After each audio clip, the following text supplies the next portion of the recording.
अस्सलाम वालेकुम। प्रोग्राम 10 में खुश आमदीद। मैं हूं इमरान सुल्तान। मौजूदा जियोपॉलिटिकल हालात और तनाज़ात में अक़वाम मुत्तहिदा की जनरल असम्बली का 80वां इजलास, और इस इजलास में आज दो अहम तरीन खिताब जो है वो पूरी दुनिया उनका का जो है वो फोकस था। एक तो नेतन्याहू इजरायली वज़ीर आज़म, और जब नेतन्याहू का खिताब शुरू हुआ तो बेशतर जो रुकन ममालिक है उन्होंने इसका बाइकॉट कर दिया था, और बज़ाहिर ऐसा लग रहा था कि नेतन्याहू जो है वो खाली कुर्सियों से खिताब कर रहा है। उसके बाद बारी आई वज़ीर आज़म पाकिस्तान शहबाज शरीफ जब इस इजलास से खिताब करने आए, और उनको मिसाली इस्तकबाल शहबाज शरीफ का वहाँ पर किया गया। और साथ ही साथ हमने ये भी देखा कि जनरल असम्बली के अंदर उनकी खिताब के दौरान पाकिस्तान जिंदाबाद के नारे भी गूंजते सुनाई दिए।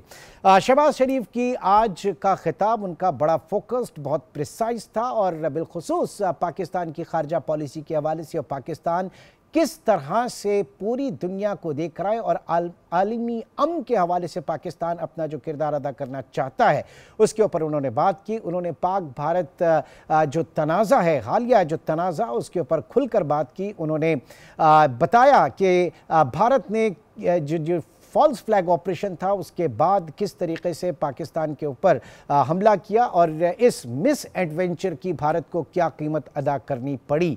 7 जंगी तैयारों के गिराए जाने की भी उन्होंने बात की कि पाकिस्तान ने भारत के 7 जंगी तैयारे गिराए, और अगर अमरीकी सदर डोनाल्ड ट्रंप मुदाखलत ना करते, सीज फायर ना कराते, तो भारत को इस मिस एडवेंचर का इसका बहुत ख़तरनाक और संगीन नताइज जो हैं वो भुगतना पड़ते। उसके साथ साथ उन्होंने इस जंग के बाद जो है एक मरतबा फिर जो कश्मीरी आवाम है उनके साथ इशारे यकजहती किया, और साथ ही साथ पाकिस्तान के पॉइंट से बताया कि पाकिस्तान किसी सूरत सिंध तास मुआहदे की खिलाफ वर्जी को कबूल नहीं करेगा। फिर आगे बढ़ते हैं, और फिर बात हुई फ़लस्तीन के हवाले से, फ़लस्तीन की हिमायत के हवाले से, और इजराइल जो इस वक्त जेनोसाइड कर रहा है मासूम फ़लस्तीनियों की, उसकी उन्होंने शदीद मुखालफत की, और पाकिस्तान ने फौरी जंग बंदी का मुतालबा किया और कहा कि एक ऐसी आज़ाद फ़लस्तीनी रियासत कायम हो जिसका दारुल हुकूमत बैतुल अक़दस अल-कुद्स जो है जिसका दारुल हुकूमत हो। उसके साथ साथ उन्होंने अफ़गानिस्तान के हवाले से भी बात की। अफ़गानिस्तान में जिस तरीके से सरपरस्ती की जा रही है दहशत गर्दों की, नॉन स्टेट एक्टर्स की, बिलखुसूस उन्होंने तस्करा किया TTP का, फितना अल खवारिज का, फितना अल हिंदुस्तान का, साथ ही साथ बजीद ब्रिगेड और BLA का भी उन्होंने तस्करा किया। उन्होंने कहा कि अफ़गानी हुकूमत जो है इनकी सरकोबी करे और अपनी सरजमीन को किसी भी मुल्क के ख़िलाफ़ दहशत गर्दी के लिए इस्तेमाल ना होने दे। और फिर आखिर में उन्होंने मौसमियाती तब्दीली जो कि इस वक्त पूरी दुनिया के लिए बहुत बड़ा चैलेंज बन चुकी है उसके हवाले से भी बात की कि पाकिस्तान को इस वक्त अपनी तारीख़ के बदतरीन सैलाब का सामना है। आज इस पूरी मूव को इंटरनेशनल मीडिया किस तरह से देख रहा है, पूरी दुनिया जो है इसके ऊपर फोकस किए हुई थी शहबाज खिताब के ऊपर। हमारे जो मुबस्सिरीन किस तरह से देख रहे हैं आज के प्रोग्राम में, इसी के ऊपर हम बात करेंगे। इस वक्त सीनियर सहाफ़ी व तजज़ियाकार न्यूयॉर्क से असफर इमाम हमारे साथ मौजूद हैं। असफर, बहुत बहुत शुक्रिया आपके वक्त का, और साथ ही साथ जुनैना अज़हर भी इस वक्त हमारे साथ मौजूद हैं, सहाफ़ी व तजज़ियाकार हैं, और बहुत फोकस इस वक्त उन्होंने भी किया हुआ है इस पूरी डेवलपमेंट के ऊपर। जुनैना, आपका भी बहुत शुक्रिया। असफर, पहले आपकी तरफ आता हूँ, बताइएगा किस तरह का माहौल देखा, पूरी दुनिया ने प्राइम मिनिस्टर का एड्रेस सुना, देखा, क्या बातें की जा रही हैं, किस तरह से उनके इस खिताब को आज देखा जा रहा है वाशिंगटन में? हाँ, देखिए, वाशिंगटन और में तो सूरत हाल कल शाम तक जो वज़ीर आज़म की सदर ट्रंप से मुलाकात थी उस वक्त बड़ी ज़बरदस्त सूरत हाल थी कि पाकिस्तान के को बड़ा अच्छा प्रोटोकॉल मिला, बहुत रेड कारपेट रिसीव किया गया उन्हें एयरपोर्ट पर। उसके बाद बड़े एक प्रोटोकॉल के साथ और सिक्योरिटी के साथ उनका काफिला जिस तरह से रवाना हुआ, एक शान थी जो नजर आ रही थी, और बड़े अरसे बाद ऐसा लगा कि पाकिस्तान को उसका एक मुकाम दिया जा रहा है, उसको बड़ा इज्जत और एहतराम दिया जा रहा है। और फिर उसके बाद आपने देखा कि सदर ट्रंप से मुलाकात में जिस तरह के खुशगवार माहौल में बातचीत हुई, ना सिर्फ मशरक़ी वस्ता की सूरत हाल पर बल्कि जनूबी एशिया की सूरत हाल पे इवन ये कि पे भी बात हुई। इसके अलावा पाकिस्तान और अमेरिका के दरमियान ताउन के इम्कानात के जायजा भी लिया गया, और बताया जा रहा है कि खुद वज़ीर-ए-आज़म शहबाज शरीफ ने बताया कि कई पाकिस्तान और अमेरिका के दरमियान कई मुआहिदों पर दस्तखत हुए हैं, जिसके तहत माइंस और मिनरल्स के हवाले से अमेरिका सरमायाकारी करेगा पाकिस्तान में। तो ये एक बहुत अच्छी डेवलपमेंट थी अमेरिका में, और फिर यहाँ से पूरे प्रोटोकॉल के साथ शहबाज शरीफ न्यूयॉर्क रवाना हुए। एग्जैक्टली। तो न्यूयॉर्क में उनके खिताब को किस तरह से देखा गया? दुनिया भर की तवज्जो जो है वो मरकूज थी आज के इस खिताब पे। ये बड़ी दिलचस्प बात ये हुई कि पाकिस्तान के खिताब से पहले इस्राएली वज़ीर-ए-आज़म नेतन्याहू ने खिताब किया था, और उस खिताब का आपने हशर जो देखा कि जो जनरल असेंबली की बड़ी तादाद में जो अरकान हैं वो उन्होंने उनका बायकाट किया था और वो हॉल छोड़ के चले गए थे।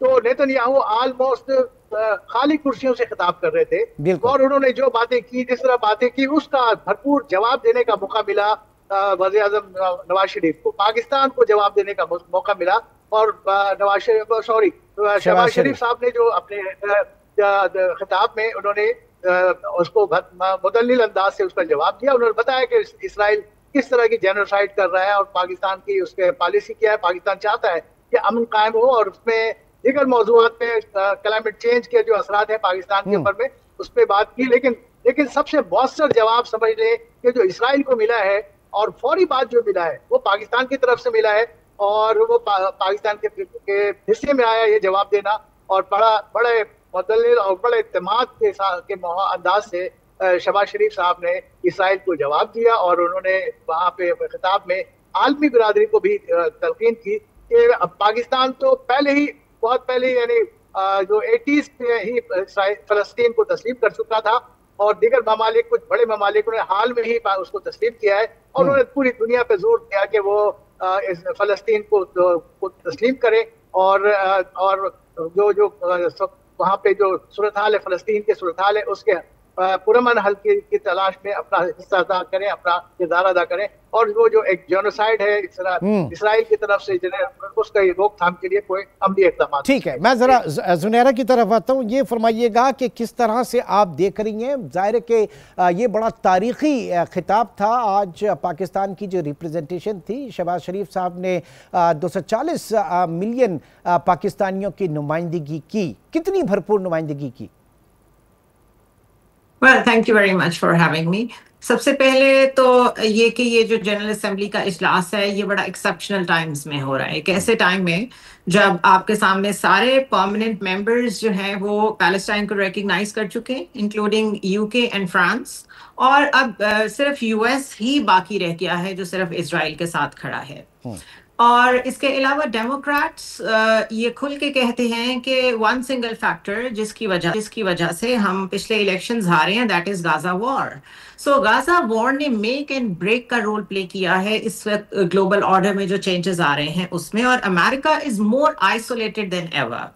इस सिनेरियो में इस प्लेटफॉर्म पे खड़े होके कैटेगोरिकली पैलेस्टाइन का साथ देना, कश्मीर के बारे में बात करना, और इंडिया को मैसेज देना कि हम कॉम्प्रिहेंसिव डायलॉग के लिए आ रहे हैं, बट डोंट अंडर एस्टिमेट। आप देख चुके हैं कि अगर हमें जरूरत पड़े तो हम मिलिटरीली भी आपके साथ डील कर सकते हैं। आई थिंक ये बहुत अच्छी और बहुत ही ऐसी मूव है जो हमें दहाइयों बाद देखने को मिली है। आई वुड से जो हमारी एलिवेशन है to the diplomatic level in the world community, वो इससे पहले ऐसी नहीं थी।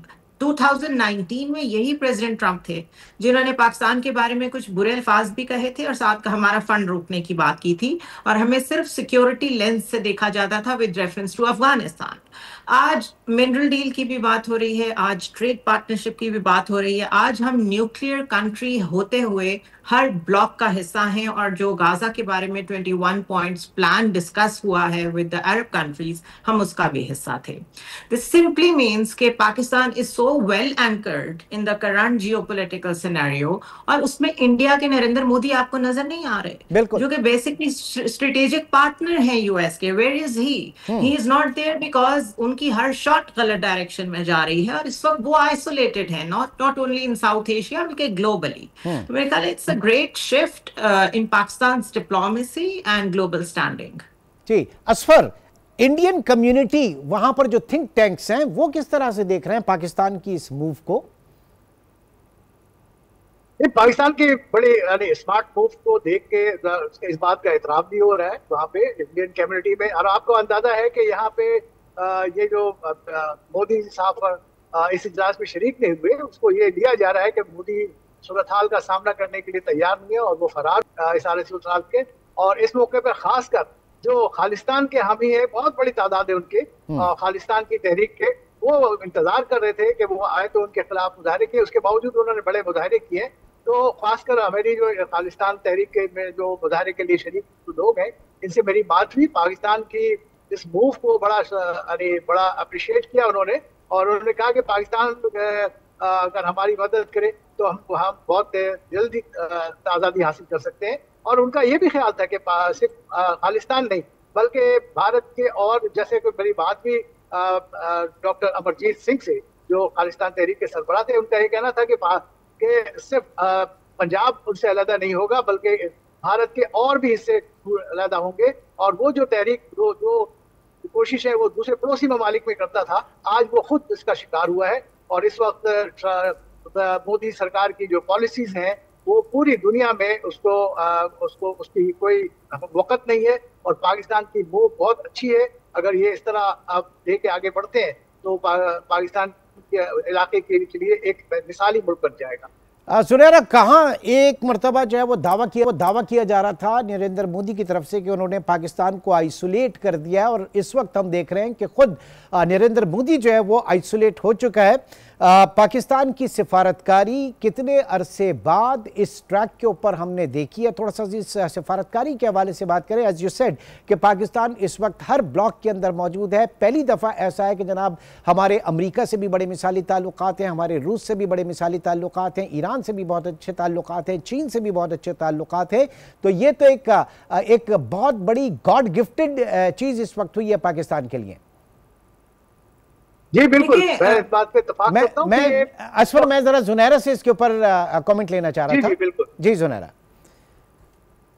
देखिए, जो ग्लोबल सिनारियो है हमेशा से वो ये है कि पावर टॉक्स टू पावर। तक आप ये नहीं बताएंगे कि you have all the capacity and capability to defend yourself, ना तो आपकी डिप्लोमेसी काम आएगी और ना आपकी गुडविल काम आएगी। And this is exactly what we have seen. आप कंपैरिजन कर लें, 4 days का हमारा स्टैंड ऑफ विद इंडिया, ये सारा चेंज उसके बाद आया है। अपने से कई गुना बड़े दुश्मन को जब आप जवाब देते हैं, एक रिस्पॉन्सिबल न्यूक्लियर डेटरेंट होते हुए, रिस्पॉन्सिबली येट कंप्लीटली कॉम्प्रिहेंसिवली दुनिया उसको रीड करती है। और दूसरा, आपके साथ एक और मिलिट्री माइट आके खड़ी हुई है, अनकंडीशनल। आपकी पूरी जो नेशनल सिक्योरिटी है उसको ओन किया चाइना ने। This was a game changer event for the world, और ये अभी तक दुनिया में डिस्कस हो रहा है। चाहे वो कॉन्फ्लिक्ट स्टडीज के लोग हों, चाहे वो पीस एंड स्टेबिलिटी को स्टडी करते हों, या वो किसी भी डिफेंस एंड सिक्योरिटी सिनेरियो में देख रहे हों। सो आपकी जो क्रेडेंशियल्स हैं वो बेसिकली आपकी स्ट्रेंथ जो बनी है डिप्लोमेसी की, वो आपकी पावर है, मिलिट्री पावर। और अगर वो ना होती तो आज सिनारियो डिफरेंट होता। इस वक्त हमने ये जो रिस्पॉन्स दिया है, और रिस्पॉन्स के साथ ही हमने अपनी डिप्लोमेसी के जरिए एक फिनेस कायम की है अपनी अप्रोच में कि this is how we need to be treated by the world. ये नहीं कि कोएलिशन सपोर्ट फंड आप हमारा बंद कर देंगे तो हम अकेले ये जंग नहीं लड़ सकेंगे। हम अकेले टेररिज्म से भी लड़ रहे हैं। और कितने फ्रंट्स पे लड़ रहे हैं। इसने एक मैसिव मैसेज क्रिएट किया है, एक नैरेटिव दिया है to your diplomacy, and the world can see it. और उसके अलावा when you offer the other potentials, आपका जो मिनरल डिप्लोमेसी है वो बहुत अच्छी जा रही है। चाइना ने जो सप्लाई चेन पूरी दुनिया में क्रिटिकल एलिमेंट्स की कंट्रोल की हुई है। US needs better markets. इस वक्त यूएस को बहुत शदीद जरूरत है कि वो और जगहों से अप्रोच करे चीजों को। ऑल्दो ये कहना यहाँ जरूरी है कि इस तरह की जो डील्स होती हैं ये 10 to 15 years लेती हैं मटीरियलाइज होते हुए। बट अगर 10 to 15 years की किसी डील में आज यूएस इन्वेस्ट करने को तैयार है तो that is a very good start. ठीक, अब दोनों जो हमारे पैनलिस्ट हैं हमारे साथ मौजूद हैं, बुनियादी सवाल यहाँ पर ये मैं रखूँगा कि इससे पहले भी ये 80वां जो इजलास है अक़वाम मुत्तहिदा का, और बहुत बैक बर्नर पर हम चीज़ें देख रहे हैं। हम कश्मीर का इशू देखें तो वो वहाँ पर मौजूद है, फिर ख़ुद जो इस वक्त इजराइल के हवाले से इसके जो मज़ालिम हैं इनको लेकर भी एक तारीख़ है। कुछ कंक्लूजन नज़र आ रहा है असफर आपको कि क्या इस वक्त चूँकि ये जियोपॉलिटिकल हालात जो हैं उस हवाले से ये इजलास इंतहाई अहमियत का हामिल है, इसके टाइमिंग्स, तो इसका नतीजा क्या निकलेगा, इस पे ये मैं ज़रा आप जानना चाह रहा हूँ असफर आपसे। नतीजा तो आपके सामने आया कि आपने देखा कि जो इस इजलास में जिस तरह आलमी बिरादरी ने रिएक्शन दिया और नेतन्याहू की तकरीर का बायकाट भी आपने देखा। इससे पहले नेतन्याहू के खिलाफ न्यूयॉर्क में और इस वक्त भी वाशिंगटन डीसी में बहुत बड़े एहतजाजी मुजाहरे हो रहे हैं। इस वक्त भी वाशिंगटन डीसी में जो व्हाइट हाउस के एतराफ को जो सील किया गया है, पूरा मुकम्मल जंगला लगा के बंद किया गया है, वो दरअसल नेतन्याहू ने आज यहाँ पे विजिट करना है, सदर ट्रंप से मुलाकात करना है। इस मौके पर एक बड़ी सोशल मीडिया कैंपेन चली है और जो एहतजाजी लोग वहाँ पे इस गिर्द गिर्द जमा हो रहे हैं और खदशा ये है कि इतनी बड़ी तादाद होंगे कि वो शायद व्हाइट हाउस को उनका घेराव कर ले। तो ये एक दबाव था, एक प्रेशर है कि आप उसका नतीजा देखें कि नेतन्याहू ने अक़वाम मुत्तहिदा के जनरल असेंबली से खिताब में इस बात का दोहराया कि वो कुछ शराइत के साथ इस बात का दोहराया कि वो टू नेशन जो वो थे अपने सोल्यूशन उसके लिए तैयार है, वो फ़लस्तीन की हुकूमत को तस्लीम करने के लिए तैयार है। घर से उन्होंने ये कहा कि उसके लिए शराइत ही होनी चाहिए, ये होनी चाहिए, वो होनी चाहिए, लेकिन इस बात का इस आलमी प्लेटफॉर्म से एतराफ़ किया कि वो उसमें फ़लस्तीन के हुकूमत के क़याम के लिए जो अगर बातचीत होती है तो वो उसमें तैयार है, एक इशारा दूर दिया है। ठीक है ज़ुनैरा, मैं आपकी तरफ भी आऊँगा, एक छोटे से ब्रेक की कॉल है और ब्रेक के बाद हम बात इसी पे करेंगे कि कंक्लूजन क्या होता है, क्या नेतन्याहू को जो इस वक्त सपोर्ट है और वो सपोर्ट बेस उसका पीछे हटेगा, क्या फ़लस्तीन जो पूरी दुनिया इस वक्त तस्लीम करने आ गई है फ़लस्तीन को एक आज़ाद रियासत के तौर पर, तो अगला स्टेप क्या होगा। असफर इमाम आपका बहुत शुक्रिया। नाज़रीन, एक छोटा सा ब्रेक और ब्रेक के बाद फैज़ रहमान साहब भी हमें ज्वाइन करेंगे जो कि वाशिंगटन DC में मौजूद हैं। एक छोटे से ब्रेक के बाद दोबारा मिलते हैं। प्रोग्राम में एक बार फिर खुशामदीद कहेंगे और सीनियर सहाफ़ी तजज़ियाकार ज़ुनैरा अज़हर इस वक्त हमारे साथ मौजूद हैं। ज़ुनैरा, जो बात हो रही थी कि इस इजलास के बाद, इस अहम तरीन बैठक के बाद जब पूरी दुनिया ने अपना नुक्ता नज़र पेश किया, जो जंगें इस वक्त और तनाज़ात जारी हैं उनके हवाले से, बिलखुसूस फ़लस्तीन के हवाले से कोई हतमी हल आप समझ रही हैं कि आगे सामने आएगा? दुनिया किस तरीके से रीशेप करेगी अपने आप को, और क्या इजराइल और अमेरिका के ऊपर कोई दबाव पड़ेगा इसके एक मुस्तकिल हल के लिए? देखिए, ऑनेस्टली और ब्रूटली स्पीकिंग, ये इस वक्त गोल्डन टाइम है फॉर नेतन्याहू, फॉर इजराइल, कि वो जो करना चाहते हैं वो कर लें, बिकॉज ऑलरेडी वो वहाँ पे सारा इंफ्रास्ट्रक्चर डिस्ट्रॉय कर चुके हैं, जेनोसाइड के जरिए से नस्ल कुशी कर चुके हैं, रबल में अनलिवेबल कंडीशंस में उन्होंने कन्वर्ट कर दिया है गाजा को। So there is not much that you can save, और इसलिए वो समझते हैं कि इस वक्त एक लास्ट पुश दे के इस इलाके को मुकम्मल तौर पे अपने कब्जे में ले लें, और वो जो होली स्ट्रक्चर्स हैं उनके नीचे वो ऑलरेडी टनल्स बना चुके हैं, वहां तक पहुंच चुके हैं जहां वो थर्ड टेम्पल बनाना चाहते हैं। Keeping that in mind, Israel तो नहीं रोकने वाला, नॉट एट ऑल। क्वेश्चन ये है कि क्या अमेरिका उसे रोकेगा? वो हमने अभी तक देख लिया कि वो भी नहीं रोक पा रहे। जो वाहिद चीज इस वक्त लेवरेज के तौर पे यूएस को मजबूर कर सकती है कि वो कोई स्टेप ले, वो ये है कि आपने देखा है पूरी दुनिया में पब्लिक ओपिनियन ने अपनी गवर्नमेंट्स को मजबूर किया है कि वो अपना स्टांस ऑन पैलेस्टाइन चेंज करें। यूके जिसने क्रिएट किया था, जो कि बैल्फोर डिक्लेरेशन 1917 में जिसने पास की थी, जिसने बनवाया ये सारा इजराइल नाम का मुल्क क्रिएट किया, तक को रिकॉग्नाइज करना पड़ा है। बट ये जो रिकॉग्निशन है, remember it is on the paper. इसकी लीगल हैसियत क्या है? कल वहां पीस कीपिंग ट्रूप्स को नहीं वो एंटर होने देता नेतन्याहू, वो अभी भी ह्यूमैनिटेरियन एड को नहीं एंटर होने देता, वो उसने सब कुछ अपने कंट्रोल में किया हुआ है। तो इसकी क्या वक़्त है? ये भी एक क्वेश्चन है।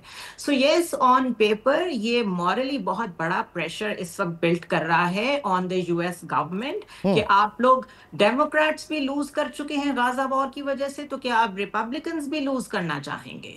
तो शायद अब ये पे पहुंचे हैं जहां पे वो 21 पॉइंट्स का जो एजेंडा उन्होंने मुस्लिम ममालिक के आगे रखा है, उसमें अब्राहम अकॉर्ड्स के लिए एक नया पुश दिया जाए कि आप इसे एक्सेप्ट करें और हम इसे रीबिल्ड करते हैं। लेकिन this is going to be a very painful and long process. फौरी तौर पे आप एक्सपेक्ट नहीं कर सकते कि यहाँ कोई बेहतरी होगी। ठीक है, फैज रहमान साहब, बहुत शुक्रिया आपके वक्त का। सबसे पहले जानना चाहेंगे कि इस वक्त इंतहाई अहम तरीन ये जो जियोपॉलिटिकल हालात में यूनाइटेड नेशंस जनरल असेंबली का इजलास आपने किस तरह से देखा, और फिर सवाल बुनियादी यहाँ पर यह पैदा होता है कि क्या इसके बाद दुनिया कुछ रीशेप होने जा रही है? फ़लस्तीन का जो मसला है, क्या ये हल होने जा रहा है? कितना प्रेशर इस वक्त होगा इजराइल के ऊपर और अमेरिका के ऊपर पूरी दुनिया का कि ये चीज़ें कैपिटलाइज होंगी कहीं? जी देखिए, बहुत बहुत शुक्रिया। It's good to be on your program. देखिए, बॉटम लाइन ये है कि ये हर लिहाज से एक इंतहाई तारीख़ी इजलास इस वक्त जारी है।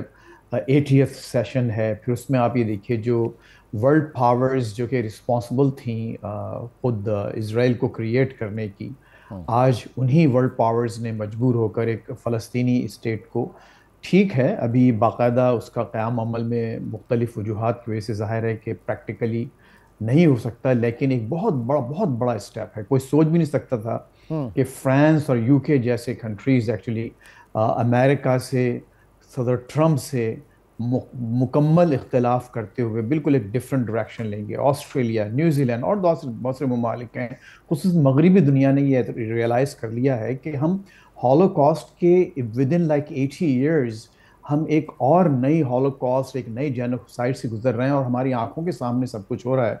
तो जाहिर है ये नाकाबिल बर्दाश्त है और आइंदा आने वाली नस्लें इस लीडरशिप को माफ़ नहीं करेंगी। तो ये एहसास कम अज़ कम जगह ले चुका है इनके जहनों में, नंबर 1।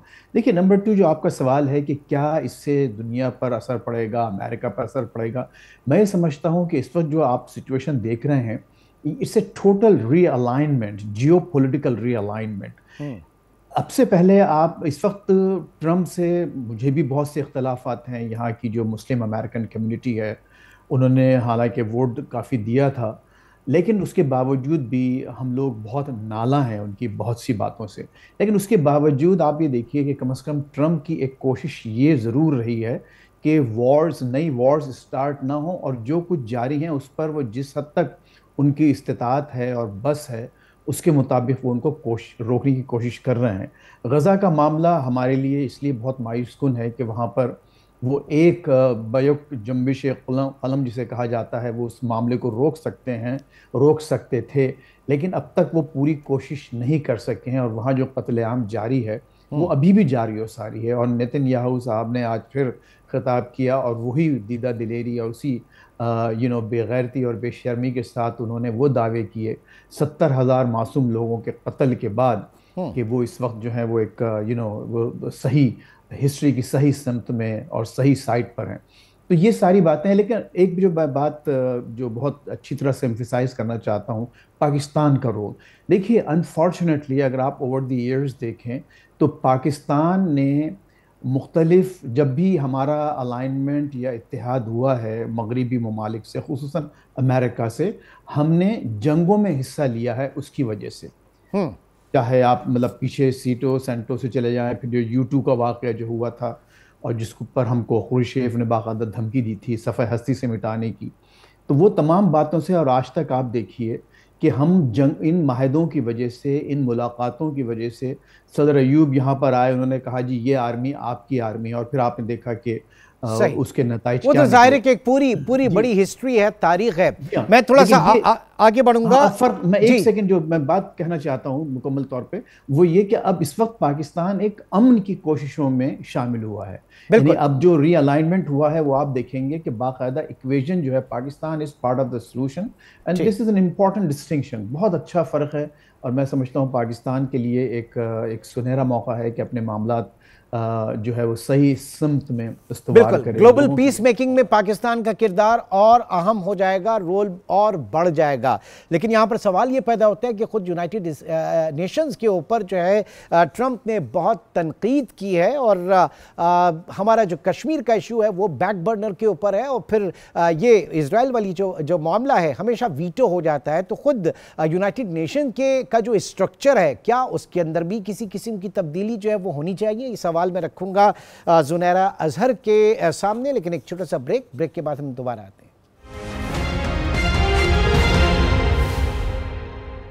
प्रोग्राम में एक बार फिर खुशामदीद कहेंगे। जी जुनैरा, बात ये हो रही थी कि जनाब अक़वाम मुत्तहदा के अपने स्ट्रक्चर के ऊपर, और जो ट्रंप हैं वो बड़ी उन्होंने शदीद तनकीद का भी निशाना बनाया कि जनाब कॉन्फ्लिक्ट रेजोल्यूशन जो है वो इस इदारे का काम था, इस प्लेटफॉर्म का काम था, लेकिन वो नहीं कर रहा। दुनिया में जंगें जो हैं उसी तरीके से जारी हैं, और ट्रंप जो है उन्होंने जंगें रुकवाई हैं। तो बात यह है कि जहाँ पे ईस्ट तैमूर की बात होती है UN आगे आ जाता है, जहाँ पे मुसलमानों के मसाइल होते हैं तो वो मसला कश्मीर भी पीछे है, और फिर पैलेस्टाइन। तो ये 80 साल बाद आज हम ये दिन देख रहे हैं। असल मसला ये है कि जब तक ये वीटो वाले मामलात होंगे, ये पावर्स होंगी, ये मामलात इसी तरीके से चलते रहेंगे। क्या क्या ऑब्जर्वेशन है आपकी? यूनाइटेड नेशंस का जो प्लेटफॉर्म है, ये जब बना था उसके 3 साल बाद ही कॉलोनाइज कर लिया था इन्हीं पावर्स ने पैलेस्टाइन को। तो ये तो शुरू दिन से कॉम्प्रोमाइज्ड है, और अगर इतना ही ये रूल बेस्ड ऑर्गेनाइजेशन थी तो इसने उस वक्त क्रिएशन ऑफ इजराइल को क्यों नहीं रोका? सो इन द फर्स्ट प्लेस मैं तो यूनाइटेड नेशंस को शुरू दिन से बायस समझती हूँ, because the concept of P5 in the wake of world war 2 वो कॉन्सेप्ट ही गलत था। इसमें इंक्लूसिविटी कहीं भी नहीं थी, सारी दुनिया की रिप्रेजेंटेशन कहीं भी नहीं थी।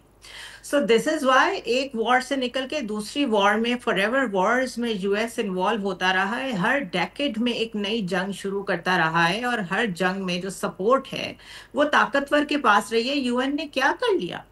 So this is why it has been a sham organization, और आज ये इतना डिवाइडेड है कि नॉर्थ आपका जो है ग्लोबल साउथ और नॉर्थ दोनों में वाज़े डिवाइड P5 में नजर आता है। जो कसर रह गई थी, जो 3 कंट्रीज इकट्ठे थे यूरोप और US, वो भी आज आपको डिवाइडेड नजर आ रहे हैं। UK और फ्रांस भी निकल गया, अब सिर्फ US रह गया। और US ने अगर हर कॉन्सेप्चुअल चीज में से विड्रॉ करना है, जिस तरह पेरिस एग्रीमेंट से वो निकल गए, हु को उन्होंने अपनी जो देते हैं, सेल्स देते हैं, व्हाटएवर दे कंट्रीब्यूट, उन्होंने वो भी विड्रॉ कर लिया है। तो फिर what is UN doing in the first place for that? खुद सरवाइव करने के लिए क्या कर रहा है UN? Either you shift to Geneva, somewhere else, कहीं और जाएं, बाकी सारे ममालिक दुनिया के मिले और इस हेजेमनी और ऑफ 3-4 कंट्रीज को खत्म करें, या फिर UN खत्म होगा और रीजनल ऑर्डर में खुद ही नए ऑर्डर सामने आना शुरू हो जाएंगे, बट वो बहुत केओटिक होंगे। और चाइना ने तो एक इंटरनेशनल मीडिएशन का फोरम ऑलरेडी बना भी दिया है, we all know that. So UN is collapsing and it can only survive अगर ये US को कन्फ्रंट करे और अपने लीगल सिस्टम्स को खुद इंश्योर करे कि वो इन प्लेस हो। It seems very difficult. जी फैज साहब आपका क्या टेक होगा इसके ऊपर? जी देखिए, ट्रंप ने जो तनकीद की है बिल्कुल दुरुस्त की, और इस वक्त वाकई एक बिल्कुल नाकारा इदारा है। लेकिन थोड़ा सा हमको इसमें रियलिस्टिक होने की भी ज़रूरत है कि UN के पास कभी भी इम्प्लीमेंटेशन पावर्स नहीं रही हैं। ठीक है, वो करारदाद की हद तक आप देखें कि अभी भी फ़लस्तीन के लिए उन्होंने जनरल असम्बली ने 142 ममालिक ने बाकायदा एक अक्सरियत के साथ उस करारदाद को मंजूर की। तो ये करारदादों का सिलसिला है पीस कीपिंग पे बहरहाल। और ये सर ये प्रेशर जो है उन ममालिक की आवाम का था उन हुकूमतों के ऊपर। जी हाँ, तो बहुत बड़े मैसेजेस हैं। देखिए, ये आलमी फोरम्स पे और क्या किया जा सकता है? UN अपनी फौज भेजकर इजराइल को गजा पर जो जुल्म जो और बर्बरियत वहाँ जारी है, जाहिर है उसके लिए नहीं रोक सकता। जब आसपास आपके इतने मुस्लिम ममालिक, और वो कौन सी है 35 ममालिक की जो फौज थी जिसमें हमारे अपने लोग जिसको हेड कर रहे हैं, वो कहाँ है? खुद OIC कहाँ है?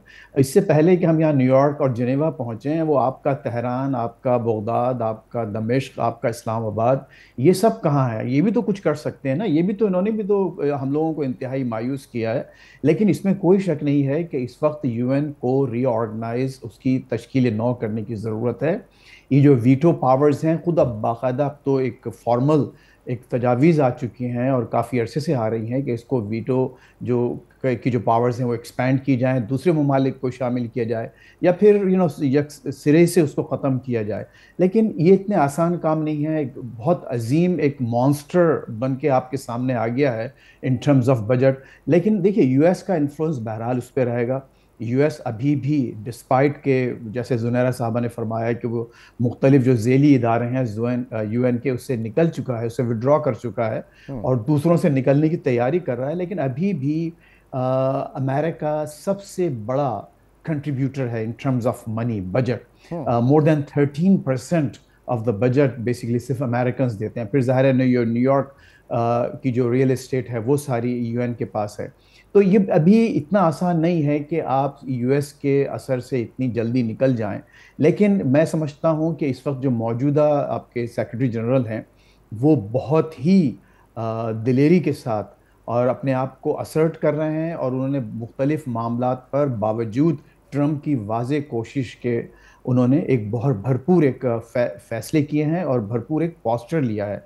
आज भी आप ये देखिए फ़लस्तीन के मामले पर अमेरिका की पोजीशन, इजराइल की पोजीशन बिल्कुल वाज़ेह है। अब इससे पहले हम ये कहते थे कि इनकी मर्जी के बगैर दुनिया में कोई पत्ता भी नहीं हिल सकता। बिल्कुल आज वो जो कॉन्सेप्ट है, वो जो एक भ्रम था, वो पाश पाश हो गया है। आप देखिए कि अभी नेतन्याहू ने आज तकरीर की, पूरा हॉल खाली पड़ा, बिल्कुल सब लोग हूट उसको कर रहे थे। और उसके खिलाफ आप देखिए जब उर्दवान या इवन शहबाज शरीफ साहब और दूसरे मुस्लिम ममालिक ने जब तकरीरें की हैं तो उनको बहुत अच्छी तरह से रिसीव किया गया है। बिल्कुल तो ये कोई है कि वो जो भरम खुल जाए, जालिम तेरी कामत की दराजी का, अगर इस तुर्रे पेचो कम हम का तुर्रे पेचो हम निकले। ठीक है। तो आज जो सारे तुर्रे ये बहुत वसी टॉपिक है। आने वाले प्रोग्राम में इसके ऊपर जरूर बात करेंगे और ज्यादा असर हासिल गुफ्तगू इसके ऊपर करने की कोशिश करेंगे।